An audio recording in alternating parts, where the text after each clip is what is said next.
Alex, I was looking back at some old photos of my first shop. It was a 10 by 12 detached shed. No insulation, just single pane windows that rattled when the wind blew. I spent one entire February trying to glue up a walnut tabletop while wearing a parka and 3 layers of wool socks. A parka. I can't imagine you having any range of motion. Did the tabletop actually survive, or is it currently a very expensive mountain of potato chips? Let's just say I paid tuition on that lesson. I didn't realize that most wood glues basically turn into chalky white dust if they freeze before they cure. The whole thing fell apart the moment I took the clamps off. But that's the part they leave out of the YouTube tutorials. They show you the beautiful dovetails, but they don't show the guy crying over a space heater in 30-degree weather. Which is exactly why we're doing this today. Because as much as we love the grit of the craft, nobody does their best work when they can see their own breath in the shop, or worse, when they're sweating through their safety glasses in July. Exactly. Today, we are diving deep into shop HVAC, cooling, heating, and how to actually make your workspace habitable without spending your entire lumber budget on the electric bill. Okay, so let's start with the big one. Everyone is talking about mini splits. I see them in every Dream Shop build on Instagram. Are they actually the silver bullet or just a very expensive wall decoration? Here's the thing nobody tells you. They almost are the silver bullet, but only if you respect the physics. A mini split is essentially a heat pump. It's got an outdoor compressor and an indoor air handler. They're incredibly efficient because they aren't creating heat or cold, they're moving it. Wait, hold on. Moving heat? That sounds like something a salesman says right before he hands you a $3,000 invoice. How do you move heat out of a room that's already hot? It feels like magic, but it's just the refrigeration cycle. You've got refrigerant, that liquid gold, flowing through evaporator coils. These coils are cold. The blower motor sucks your hot, humid shop air over those coils. The refrigerant absorbs the heat, evaporates into a gas, and travels to the outdoor unit. There, the compressor squishes it back into a liquid, which releases the heat outside. Then it loops back. Okay, I get the cooling part, but what about when it's 10 degrees outside and I'm trying to avoid frostbite on my toes? That's the beauty of a heat pump. It just reverses the process. It pulls whatever heat exists in the outside air, and yes, there is heat, even in freezing air, and pumps it into your shop. But there's a catch, right? There's always a catch with you, Tiger. Dust, right? We're woodworkers. Everything we do creates a fine layer of explosive flour. Most mini splits are designed for bedrooms, not workshops. The filters they come with are about as effective as a screen door in a hurricane. What they don't put in the manual is that if you don't stay on top of those filters, the fine dust gets into the blower wheel. If the wheel gets unbalanced, the whole unit starts vibrating like a jet engine, and eventually, the motor burns out. Learned that one the hard way with my first unit.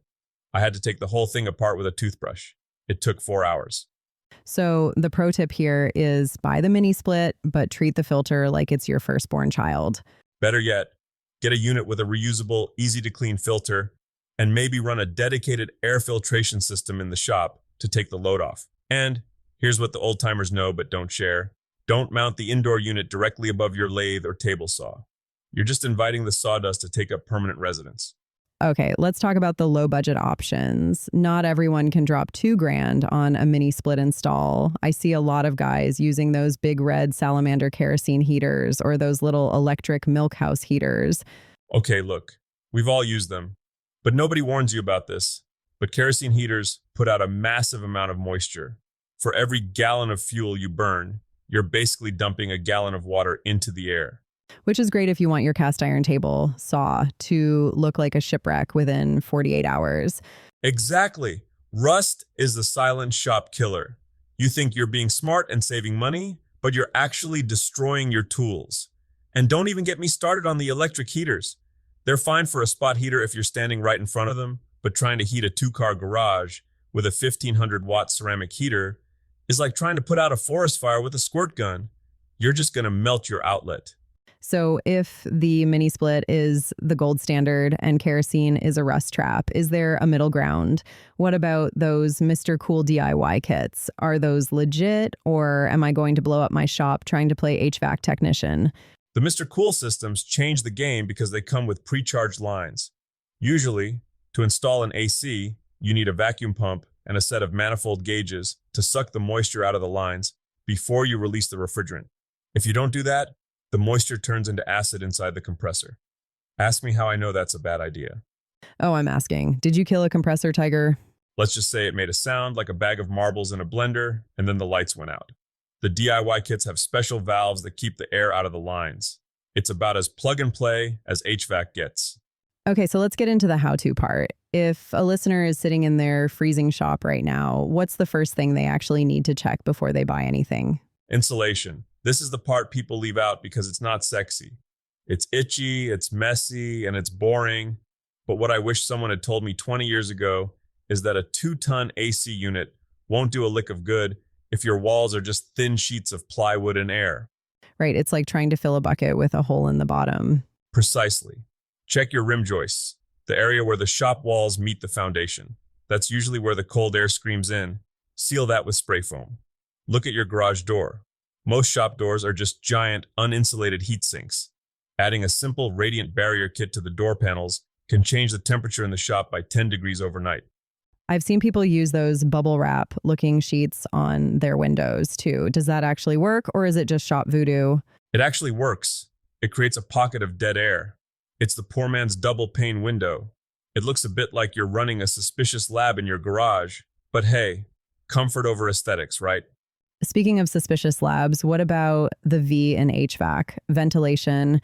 We spend all this time sealing the shop up to keep the heat in, but then we're breathing in finish fumes and fine dust. Aren't we just creating a beautiful, warm, toxic box? That is a fantastic point. This is where most DIYers fail. You need a way to exchange the air. In the summer, that's easy. Open a window. But in the winter, you don't want to dump all your expensive warm air outside. What the old-timers know is that you should run your air cleaner horizontally. You want to create a circular airflow in the room. It helps the heater distribute the air more evenly so you don't have a hot ceiling and frozen ankles.